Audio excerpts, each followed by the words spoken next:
The Deputy Commissioner, Ejhd District A. Baranwal, yesterday launched the Lost to follow-up tracking and tracing drive at the VC room of the office of the Deputy Commissioner, Ejhd District, Cleariat. The project will be implemented by the Meghalaya State Network of Positive People.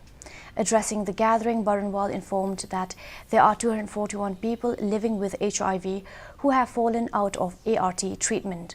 He said that the objective of this drive is to ensure that all 241 people are brought back into continuous and regular ART treatment and to simultaneously test their immediate family members, spouse and children to find out their status as well.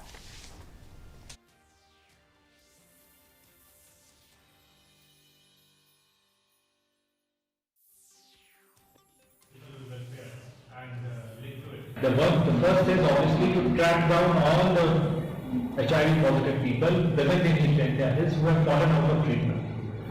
As I understand, and as I've been, as far as my understanding goes, even if there is somebody who is infected with HIV positive, HIV, they, with the help of the ART treatment, if they are basically regular in their treatment, their viral load can be reduced to a point where they are no more infectious, where the virus is no more impairing their daily